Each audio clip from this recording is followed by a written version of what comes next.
Just got out of my Uber, here to pick up the big bore Navi, baby. There she is. There's my boy Clint, got it all right. Well, this wasn't the first time I was picking up the big bore Navi. This was.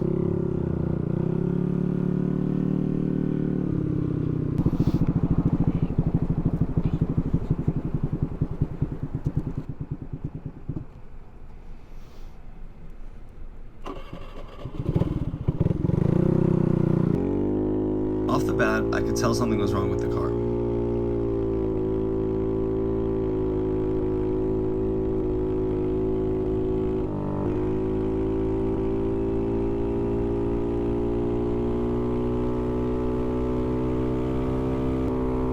After doing a little bit of test riding, I turned around and headed back towards Clint's. I was definitely eager to get the Navi back, but I didn't want to rush it if it wasn't perfect. And this was far from perfect. It's just like boggy.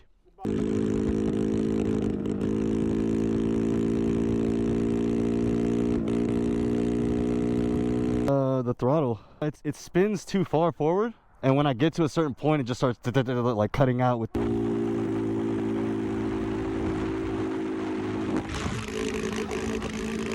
If I'm cruising like 50 and I let off the gas and I try to get back on, it bogs.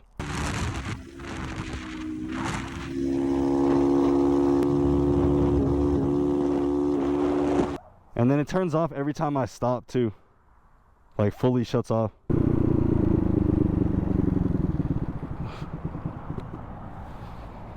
It just stops, bro, every time. Let me wash my hands, call my buddy, or he's right up the street, and I'll call him over and tell him to bring his helmet so he can test it and try it. Yeah, cool, okay. Drew showed up and immediately got to testing and tuning the car. He pulled the spark plug and saw it was running way too rich and got to adjusting it. 38 for the idle jet, so we'll probably drop that down to like a 34. That'll lean it up a little bit, so we'll make sure all these are nice and clear. And then on the top end, it was doing okay on the top end, or was it running? Did it felt like it was running a little rich or a little? The top end was where it was bogging for me. Okay. Yeah, on the bottom end was fine, but once I got like up to 50 and I was trying to get past that, that's when I was getting like the bog. Okay. This was actually the first time I saw the carb off the bike, and I immediately realized the issue. Let me explain. The carb on the right is the one we currently had installed on my Navi. The one on the left is the OEM carb. You'll notice the top of the OEM carb is round. This is a round slide carb. Notice the carb on the left doesn't have a round slide. Instead, this is a D-slide carb, because it looks like a D. This is what was causing the throttle to spin way past where it should have been. Also, you see this hose right here? This is the power jet. It pulls extra fuel into the carb at high RPMs, mainly for dirt bikes with 2-stroke engines. This is what was causing my bog at the top end. D-slide carbs are not compatible with the Navi, and I knew that. So what happened? Well, to be honest, I don't know. I ordered this Navi PE carb because it was silver, and I thought it would look better with my build than the black and red one. I had it sent straight to Clint, so I never noticed they sent the wrong carb. Anyways, this is the right one you need. I reordered this one and I ordered the boot to go with it, and then we waited. And that brings us back to today. We got the right Navi carb installed with 35-108 jets, and she's running well. All right, guys, first ride on the BBK Navi. I'm about to take it all the way from Rialto to LA, so it's gonna be a really good test for it. Let's see how it does. Shoo, let it up.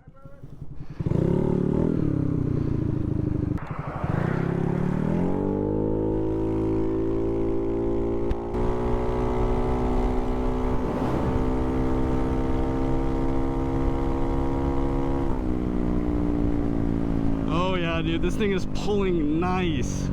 There's still so much room in the RPM range to go. This is incredible right now.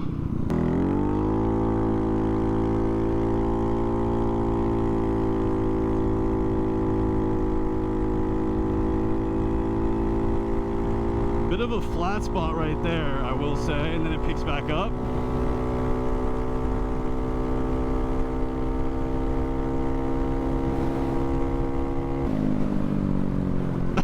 Oh my god, dude. I have such a big smile on my face right now. This thing is incredible. Dude, this thing feels so good. There's a flat spot in the mid-range, so I'm gonna have to figure that out, but otherwise this thing is nice. Yeah, we're going 60 like it's nothing. We're at 9,000 RPMs. We got a lot more room to go. This BBK woke the Navi up, dude. Oh my god. we're getting on the freeway right now. We have about 60 miles of freeway riding to do. We're gonna be testing out top speed and just kind of the top end performance. But let's open her up and see how she does. I'm already going 60. I'm already going 60. Let's fucking go.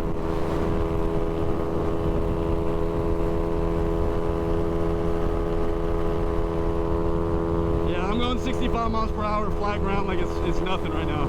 10,000 RPMs, hold in. This is money. All right, so we're at 10,400 RPMs.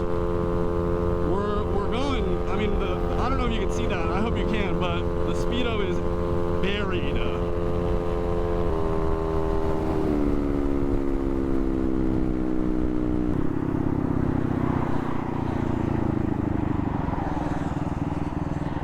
Okay, I'm pulling over just because I noticed the temperatures were a little above where I'd like them to be.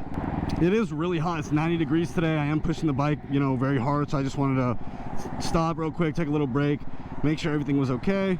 I think I might tweak the air fuel mixture just the smallest amount.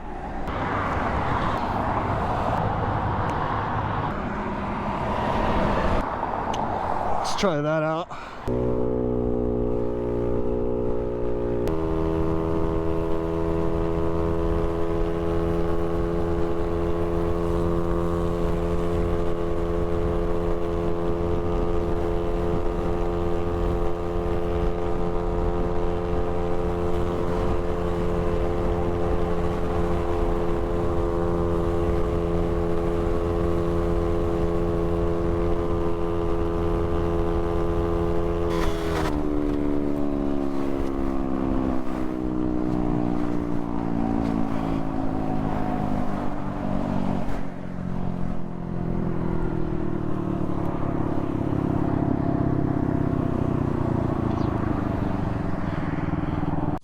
So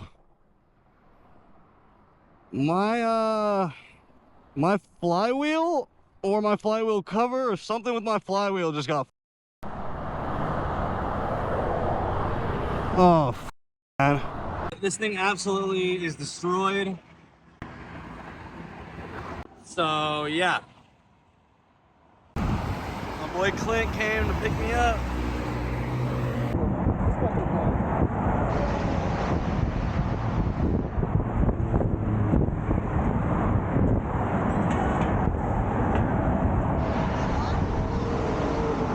Got the Navi on the trailer here, just grabbing some gas. I think the temps just got too high and the plastic fan melted. I'm hoping there's no damage other than the fan itself. It'll be an easy swap over, and then we could kind of, you know, get a little bit more rich mixture going in the carb, and hopefully we won't have this problem anymore because the bike was running so smooth before this. So it's been a couple days since the flywheel fan exploded, and as you can see, I'm on a bicycle. So yeah, turns out the high temps were due to the Navi still running rich even after we adjusted the carb.